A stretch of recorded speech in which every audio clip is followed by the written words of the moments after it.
आज जिस सीट की हम पहले चर्चा करते हैं, जो विधानसभा सीट है वो है दरौंदा विधानसभा सीट। ये विधानसभा क्यों खास है? सिवान की ये विधानसभा की सीट है और फिलहाल बीजेपी के करणजीत सिंह इस सीट पर काबिज है। अब इस बार मुकाबला कैसा होगा उस पर तो हम चर्चा करेंगे, लेकिन जान लेते हैं पहले इस सीट का मिजाज कैसा रहा है। रंजन जी, अगर दरौंदा को आप स्कैन करते हैं तो दरौंदा की कहानी क्या कहती है?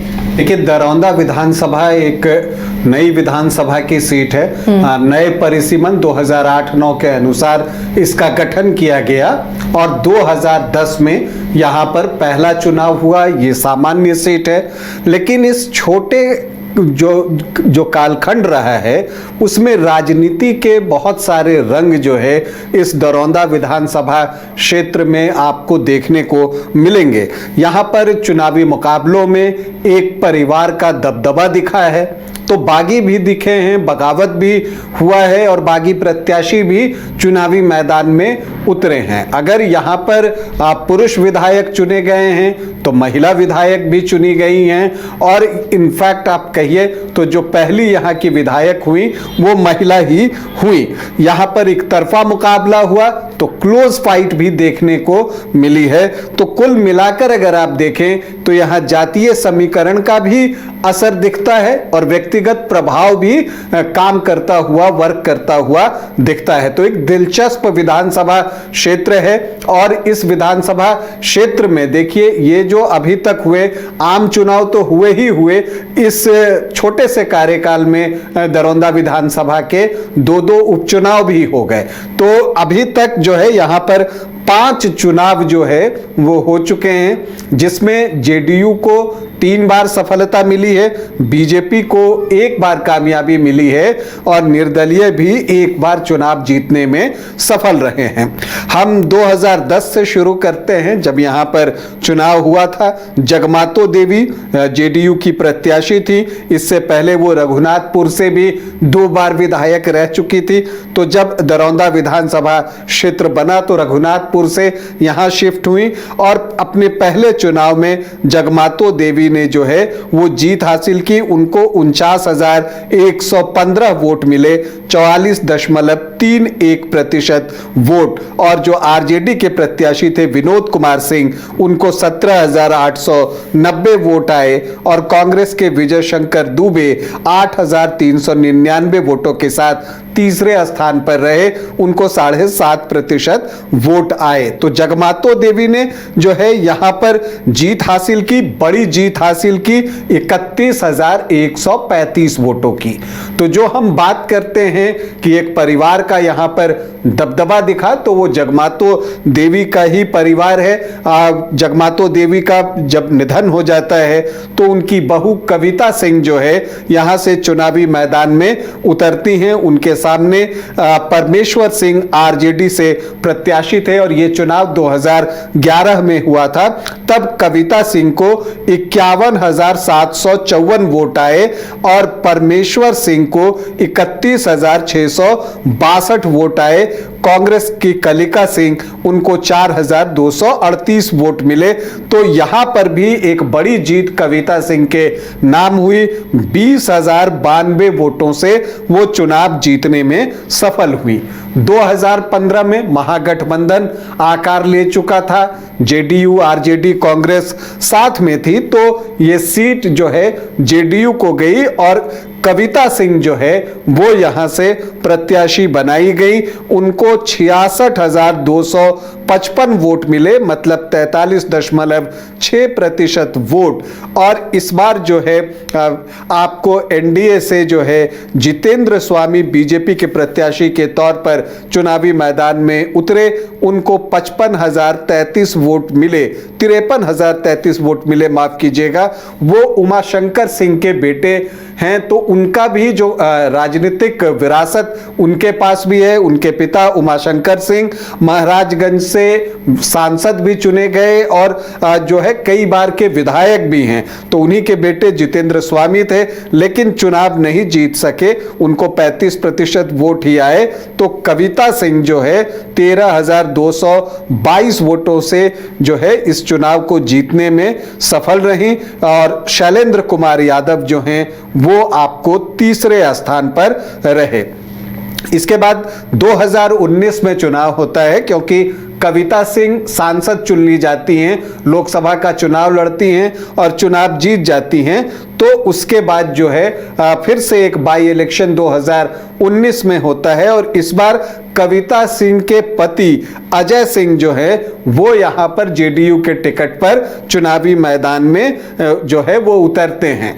तो जगमातो देवी के बाद उनकी बहू कविता सिंह और उसके बाद जगमातो देवी के बेटे अजय सिंह जो है 2019 में चुनावी मैदान में उतरे। उनके सामने आरजेडी ने उमेश सिंह को प्रत्याशी बनाया था, लेकिन इन सब के बीच बीजेपी के बागी करणजीत सिंह जो है वो निर्दलीय चुनावी मैदान में उतर गए। तो जो एक बगावत की बात की जा रही थी वो इस विधानसभा से जो जुड़ा है, तो बागी बनकर करणजीत सिंह यहां पर खड़े हुए। व्यास सिंह, अब क्या कुछ होता है कि अजय सिंह जो जेडीयू के प्रत्याशी थे उनको 23,944 वोट आते हैं और उमेश सिंह जो आरजेडी के प्रत्याशी थे उनको 20,911 वोट आते हैं और करणजीत सिंह मतलब व्यास सिंह जो बागी थे वो इन दोनों से ज्यादा वोट लेकर आते हैं 51,223 वोट और वो 27,279 वोटों से चुनाव जीतने में सफल होते हैं निर्दलीय। तो निर्दलीय वो चुनाव जीतते हैं। फिर 2020 में वो आपको एनडीए फोल्डर में आ जाते हैं, बीजेपी में उनकी घर वापसी होती है और बीजेपी उनको जो है टिकट भी दे देती है। लेकिन इस बार जो है गट सीट शेयरिंग में महागठबंधन से भी पार्टी बदलती है। अभी तक आपने देखा कि ज्यादातर अवसरों पर आरजेडी यहां से जो है वो मुकाबला करती थी जेडीयू की, लेकिन इस बार जो है भाकपा माले को ये सीट दी गई और अमरनाथ यादव जो हैं वो चुनावी मैदान में उतरे। अमरनाथ यादव भाकपा माले के कद्दावर नेता हैं, तो मुकाबला दिलचस्प हुआ। इन सब के बीच रोहित कुमार अनुराग भोला जी जो है निर्दलीय चुनाव लड़ गए। यहां पर एनडीए में बहुत कुछ ठीक नहीं था। कई लोग थे जो रोहित कुमार अनुराग का समर्थन करते हुए दिख रहे थे, लेकिन इन सब के बावजूद करणजीत सिंह मतलब कि व्यास सिंह जो हैं वो 71,934 वोट लाने में कामयाब हुए, 44.1%। और भाकपा माले के प्रत्याशी अमरनाथ यादव 60,614 मतलब 37.1% वोट लाने में कामयाब हुए। रोहित कुमार अनुराग को जो है जो निर्दलीय लड़ रहे थे उनको 10,299 वोट मिले मतलब कि 6.3% वोट। और करणजीत सिंह एक नजदीकी मुकाबले में 11,320 वोट से चुनाव जीतने में सफल रहे। तो यहां पर आपको व्यास सिंह का एक प्रभाव भी दिखता है। दोनों बार वो लड़े, वहां उनको विरोध का भी सामना करना पड़ा, लेकिन बावजूद इसके वो चुनाव जीते। अब इस बार क्या होगा ये सबसे महत्वपूर्ण है, क्योंकि ये वो एक सीट है जहां पर मुकाबले से पहले एक मुकाबला चल रहा है और वो गठबंधन के दलों के बीच ही चल रहा है कि इस सीट से चुनाव कौन लड़ेगा। क्योंकि इस बार लोकसभा के चुनाव में कविता सिंह का टिकट कटा था और विजय लक्ष्मी कुशवाहा जो है यहां से लोकसभा का चुनाव लड़ी थी और कविता सिंह जो है उनका समर्थन करते हुए भी दिखी थी। तो यहां पर जेडीयू चाहेगा कि वो कविता सिंह को एक बार फिर से यहां का टिकट दे, लेकिन बीजेपी के लिए भी एक बात है कि उसके पास सिटिंग एमएलए है जो कि 2 बार से लगातार जीत रहा है और वो जीत की हैट्रिक लगाना चाहता है। अगर समझौता होता है तो सीट की अदला बदली हो सकती है कि दरौंदा जेडीयू मांग ले और महाराजगंज जो है वो बीजेपी को दे दे, ये भी हो सकता है। लेकिन लगता नहीं है कि यहाँ पर चीजें आसानी से सॉल्व होंगी। ये डिस्कशन होना इस सीट पर, दरौंदा पर जो है वो तय है। तो ये एक चीज यहाँ पर देखने को मिल सकता है और कविता सिंह जेडीयू के टिकट से जो है वो चुनाव लड़ना चाहेंगी।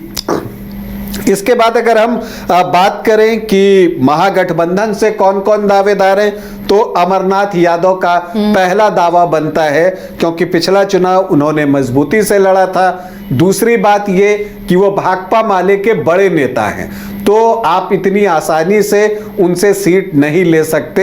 हालांकि आरजेडी से भी कई दावेदार हैं जो कि प्रयास कर रहे हैं। मुन्ना शाही का नाम आता है, खुद जितेंद्र स्वामी उमाशंकर सिंह के बेटे का भी नाम आ रहा है, वो भी यहाँ से चुनाव लड़ना चाहते हैं। और ये भी कहा जाता है कि बीजेपी के जो पूर्व सांसद हैं ओम प्रकाश यादव, अगर उनको सिवान से टिकट नहीं मिलता है तो हो सकता है वो दरौंदा से लड़े। उनका गृह विधानसभा क्षेत्र दरौंदा ही है। लेकिन क्या कुछ होता है, बीच में ओम प्रकाश यादव की मुलाकात प्रशांत किशोर से भी हुई थी, तो क्या कुछ होता है ये देखना दिलचस्प होगा। यहाँ पर जनसुराज से भी कुछ प्रत्याशी हैं जो कि जोर लगा रहे हैं और अपना दावा कर रहे हैं। तो जनसुराज किसको टिकट देता है इस पर भी बहुत कुछ दरौंदा में निर्भर करेगा। लेकिन एक जो खास बात है कि यहाँ का जातीय समीकरण कैसा है, वो किसको सपोर्ट करता दिखता है, ये एक महत्वपूर्ण चीज है। और अगर इसे आप देखिए तो ये आपको दिखता है कि यहाँ जो है सामान्य जाति के वोटर्स की संख्या अच्छी खासी है। और यही वजह है कि यहाँ पर आप देखती हैं कि जेडीयू को सफलता मिली है, क्योंकि अक्सर वो बीजेपी के साथ चुनाव लड़ता हुआ दिखा है। और जब वो बीजेपी के साथ नहीं लड़ता तो आरजेडी के साथ लड़ता है। तो चूंकि यहाँ पर यादव वोटर्स भी अच्छी संख्या में हैं तो उसका समर्थन भी उसे मिल जाता है। फिलहाल आपको बता दें कि जो यहाँ अनुसूचित जाति के मतदाता हैं वो 11.78% हैं। एसटी भी यहाँ पर हैं, वो 3.22% हैं। मुस्लिम यहाँ पर 11.7% हैं।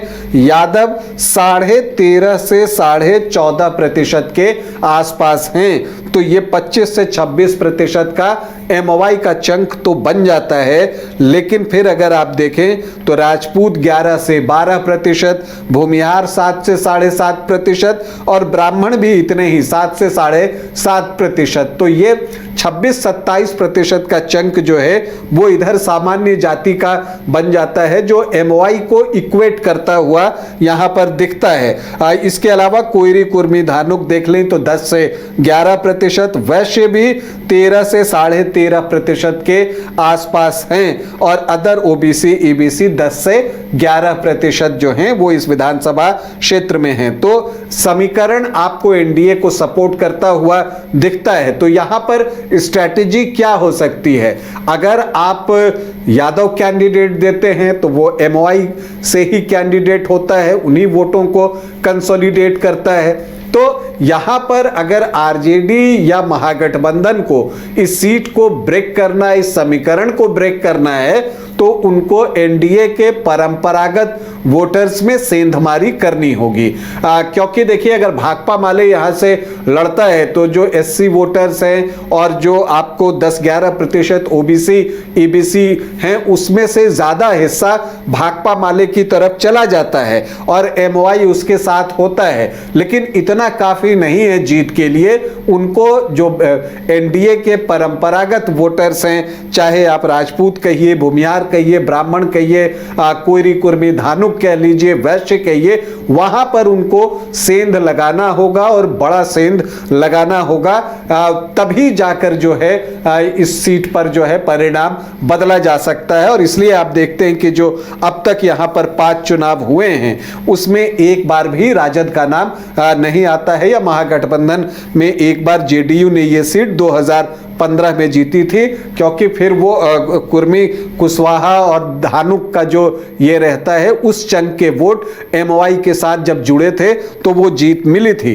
तो क्या कुछ करता है यहां पर महागठबंधन, उस पर नजर बनी होगी। लेकिन दरौंदा में एक दिलचस्प चुनाव होगा। और एक बात और भी है, यहां पर एनडीए की जीत के लिए भी एक बात है कि एनडीए पूरी एकता के साथ यहां चुनाव लड़ता है या नहीं, क्योंकि जैसा मैंने कहा कि मुकाबले से पहले एक मुकाबला यहां पर चल रहा है, और वो मुकाबला है कि यहां से करणजीत सिंह मतलब व्यास सिंह चुनाव लड़ेंगे या कविता सिंह चुनाव लड़ेंगी। तो ये भी एक चीज जो है वो देखना दिलचस्प होगा, क्योंकि अगर आप एकता के साथ नहीं लड़ते तो यहां पर महागठबंधन के लिए उम्मीदें बन सकती हैं। तो कुल मिलाकर दरौंदा में एक दिलचस्प मुकाबला होगा, और दरौंदा पे आप लगातार नजर रख सकते हैं, चुनाव में भी रखिए और चुनाव से पहले भी रखिए कि क्या कुछ डेवलपमेंट हो रहा है आपसी गठबंधन के बीच में भी। तभी जाकर जो है दरौंदा सीट को और बेहतर तरीके से समझा जा सकेगा और इसकी व्याख्या की जा सकेगी। तो ये दरौंदा की कहानी है। दरौंदा में कौन बनाएगा अपना घरौंदा, इस पर हमारी नज़र बनी रहेगी और अपडेट भी आपको देते रहेंगे किस तरह का मुकाबला यहाँ पर होने जा रहा है दोनों ही गठबंधन में। क्या तीसरा कोई यहाँ बाजी मारता हुआ दिख सकता है, समीकरण किसे फेवर करेंगे, उस पर हमारी नज़र बनी रहेगी।